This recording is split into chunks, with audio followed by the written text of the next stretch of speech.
सत्र के पूर्व और सत्र के बाद आप लोगों के बीच हम लोग बैठकर अपनी बातों को रखते हैं, शेयर करते हैं। बिहार विधानसभा बिहार में लोकतंत्र का सबसे बड़ा मंदिर है और बिहार की 12 करोड़ से अधिक जनता की जन आकांक्षाओं का प्रतिबिंब भी है। इसके सत्रावधि में रहने पर इसमें चलने वाली प्रत्येक कार्यवाही और लिए गए हर निर्णय का सीधा संबंध प्रदेश के सभी अंतिम पायदान पर बैठे हुए व्यक्ति के जीवन से जुड़ा होता है।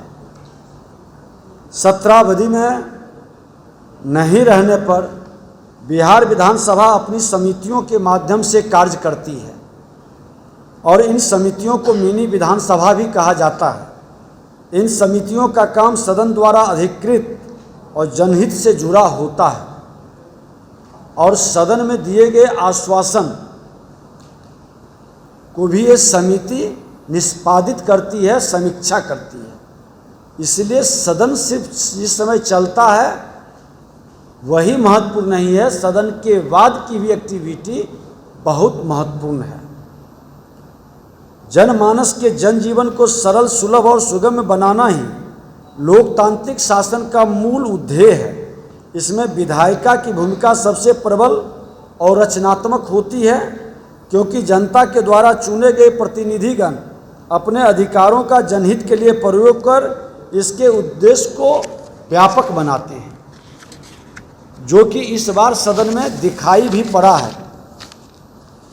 बिहार विधानसभा के माननीय सदस्यों को नियमों तथा परंपराओं के तहत जन समस्याओं के प्रश्नों, शून्यकाल, ध्यानाकर्षण आदि के माध्यम से सदन में उठाने और इस पर सरकार को जवाब देने के लिए बिहार विधानसभा में भरपूर अवसर मिला। यूँ तो सदन की सभी कार्यवाहियाँ महत्वपूर्ण होती है, लेकिन सबसे ज़्यादा महत्वपूर्ण प्रश्नकाल होता है, जिसमें माननीय सदस्यों के द्वारा जनहित के प्रश्न पूछे जाते हैं। सरकार के संबंधित विभाग के माननीय मंत्री उस पर अपना जवाब देते हैं। उत्तर से संतुष्ट होने पर या नहीं होने पर सदस्यों द्वारा पूरक प्रश्न पूछे जाते हैं, जिसका जवाब मंत्री द्वारा दिया जाता है। इस प्रकार इससे अधिकाधिक जनहित का कार्य हो पाता है। आपने देखा कि विद्यालय शिक्षा विभाग से जुड़ा हुआ प्रश्न पर पूरे सदन के कई सदस्यों ने पूरक प्रश्न पूछे, ये भी अपने आप में एक ऐतिहासिक था। जनहित के मुद्दों पर सरकार और भी जवाबदेह बन सकती है। साथ साथ सदन में अधिकाधिक सार्थक विमर्श हो सका, जिससे कहीं न कहीं बिहार विधानसभा की मर्यादा भी बढ़ी। इसका मूल्यांकन आप सब स्वयं भी कर सकते हैं। यह सब हो सका है सरकार की सजगता, संवेदनशीलता और तत्परता से। इसके लिए मैं सरकार को और सभी विभाग के माननीय मंत्री के साथ साथ कार्यपालिका में बैठे सभी कर्मियों के साथ साथ सभा सचिवालय के कर्मियों को भी धन्यवाद देता हूं। साथ ही मैं उम्मीद करता हूं कि आगे भी सदन में इस तरह की सकारात्मक वातावरण बन सके, ताकि जनता ने जिस महती उद्देश्य से हमें अपना आशीर्वाद देकर हमें यहाँ सेवा के लिए भेजा है, इस पर हम सही रूप से कार्य करें और अपनी सेवा देकर बहुमूल्य आशीर्वाद प्राप्त करें। मेरा मानना है कि विधायिका अपनी सजगता, निर्भीकता, पूर्ण निष्ठा और ईमानदारी से अपने कर्तव्यों के निर्वहन से कार्यपालिका, न्यायपालिका को समाज के अंतिम पायदान पर खड़े आम आदमी के लिए सकारात्मक, क्रियाशील, संवेदनशील तथा जिम्मेवार बनाती है और अंततः इससे लोक और तंत्र दोनों मजबूत होता है। यही लोकतांत्रिक शासन की खूबसूरती भी है। विधानसभा में आने वाले प्रश्नों के उत्तर वेबसाइट पर जारी किए गए हैं। ये महत्वपूर्ण विषय है कि ये जारी किए गए हैं और यह आप सब लोगों के लिए सुलभ भी है। मैं आप सब मीडिया बंधुओं से अनुरोध करता हूं कि आप भी इसकी समीक्षा करें कि माननीय सदस्य अपने क्षेत्र की जनता के हितों के प्रति कितनी जागरूक रहे हैं और सरकार की संवेदनशीलता कितनी रही है।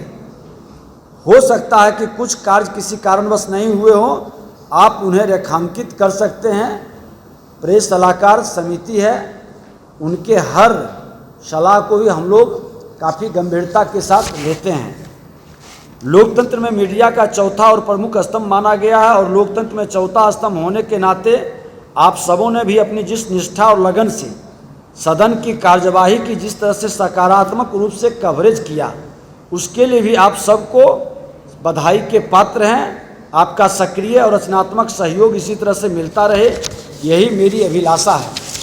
आपको बता दें कि आप लोगों ने प्रेस सलाहकार समिति में आप ही लोग के माध्यम से जो सुझाव आया था कि बिहार विधानसभा की सदन की कार्यवाही का आम लोगों को सुगमता से देखते हुए वेबकास्टिंग के साथ साथ यूट्यूब और फेसबुक लाइव भी प्रसारण हमने शुरू किया। कोरोना काल में माननीय सदस्य सभा सचिवालय के कर्मी, मीडिया के लोग एवं उनके परिजनों के लिए विधानसभा में कोविड हेल्प डेस्क की स्थापना हम लोगों ने कराया।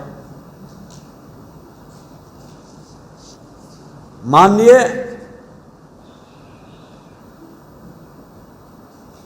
हम लोगों ने आप लोगों के मार्गदर्शन दिशा निर्देश जो प्रेस सलाहकार में आया था, बिहार विधानमंडल औषधालय केंद्र द्वारा विगत दिनों टीकाकरण का कैंप का आयोजन किया।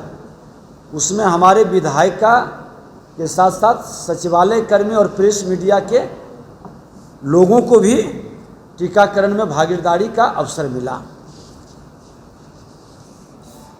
सब 10 विधानसभा में प्रश्नकाल निर्बाध रूप से संचालित हुआ, ये भी अपने आप में एक महत्व रखता है।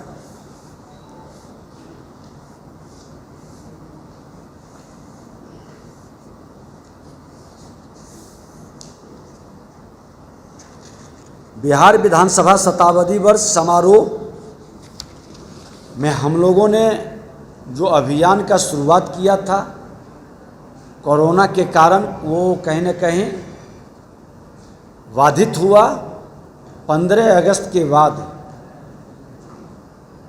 जैसा कि उम्मीद है कि अगर जो तृतीय लहर का प्रभाव नहीं रहा तो फिर उसको हम लोग प्रारंभ करेंगे। और जिस तरह से प्रबोधन कार्यक्रम हम लोग किए थे, एक बार वृहद कार्यक्रम हम लोग शुरू करेंगे। इस पर हम लोगों की आपस में बातचीत भी हो गई है।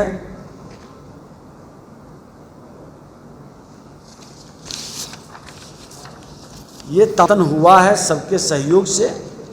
और सदन बिहार विधानसभा के बारे में पूरे देश के अंदर जो मन के अंदर एक भाव था कि वहाँ सदन कम चलता है, हंगामा ज़्यादा होता है,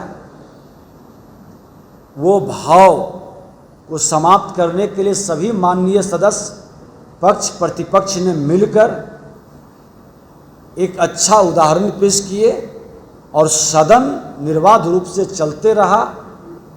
और आज़ादी के बाद यह पहली बार जो पुराने हैं 43 वर्ष से हमारे पुराने सदस्य और कई लोगों ने कहा कि 100% जवाब याद नहीं है कि कभी आया है, ये पहली बार हुआ है।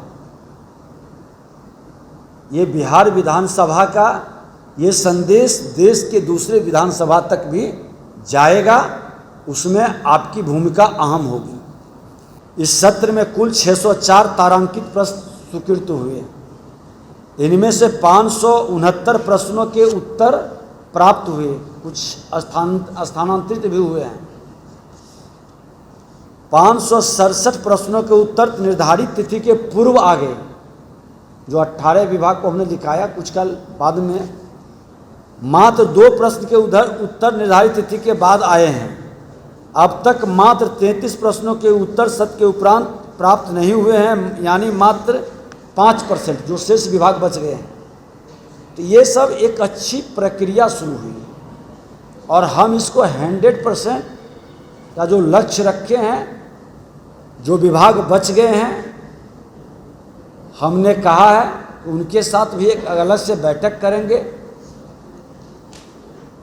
जैसे सत्र के पूर्व हम पदाधिकारियों के साथ बैठक करते हैं, सत्र के बाद भी बैठक करके एक समीक्षा करेंगे और जिनका बेहतर परफॉर्मेंस रहा है उसके मनोबल और उत्साह को बढ़ाने के लिए भी हम लोग आगे कुछ विशेष कार्यक्रम करेंगे। कर्मी पर कार्यवाही हुआ है, रिपोर्ट आया है, उसको भी हम लोग देख करके समीक्षा करेंगे।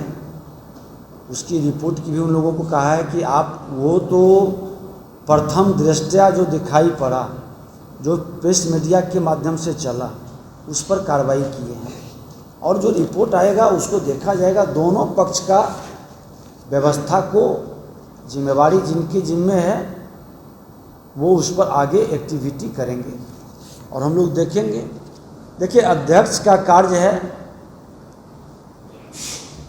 कि बीते से आगे बढ़कर नए कुछ करने का, और माननीय सदस्य अगर जो बेहतर व्यवहार और आचरण के द्वारा नया कीर्तिमान स्थापित करते हैं तो वैसे लोगों को और उत्साहित करने का, और उस जिम्मेवारी में आप सब की भूमिका और सहयोग अपेक्षित है कि एक सकारात्मक वातावरण हमारे बिहार में बने, और यह बनता हुआ दिखाई पड़ रहा है।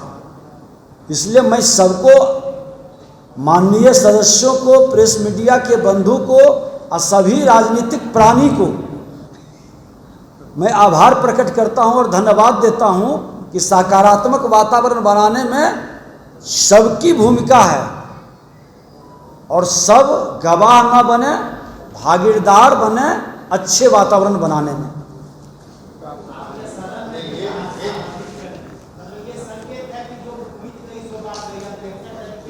नहीं, वो तो समिति का, वो समिति के जिम्मे है और हमने तो खुल के सदन में सब बात कहा। अध्यक्ष जी, एक बात तो है कि हमें याद है कि टीएन सेशन ने बता दिया था कि इलेक्शन कमीशन क्या है, वैसे आपने बता दिया कि विधानसभा क्या है। नहीं, हम तो अभी प्रयास कर रहे हैं आप लोगों के माध्यम से।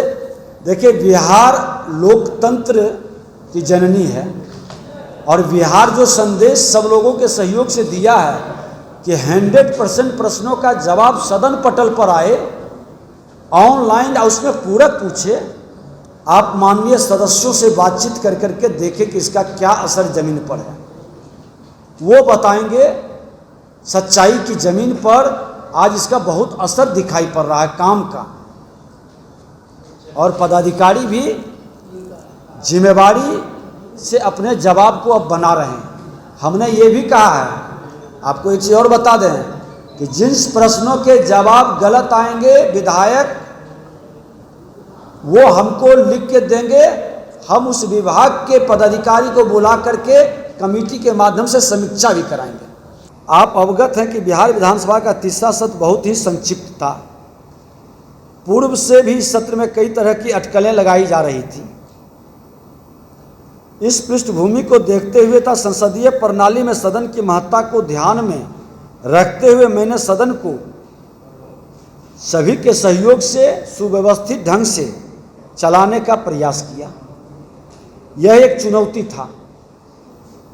पक्ष एवं प्रतिपक्ष के सकारात्मक रवैये से सत्र का सही संचालन मुमकिन हो पाया। दलीय नेताओं की बैठक, कार्य मंत्रणा समिति की बैठक इस गतिरोध को भरसक दूर करने का प्रयास किया। सदन में काफ़ी सकारात्मक चर्चा हो पाई और सभी लोगों ने अपनी बात को जोरदार तरीके से शालीनता के साथ रखे।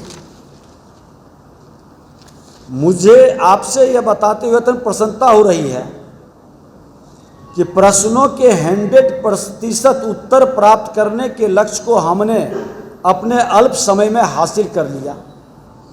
मैं आपके समक्ष द्वितीय सत्र और तृतीय सत्र में आए प्रश्नों का प्राप्त उत्तरों का आंकड़ा भी रख रहा हूं, जो आप लोगों को भी कॉपी उपलब्ध करा दी जाएगी।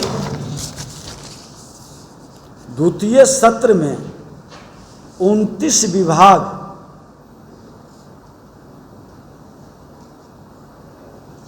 का 100% जवाब आया, जिसमें लगभग एवरेज 65 से 70% सत्र के समय, शेष उसके बाद।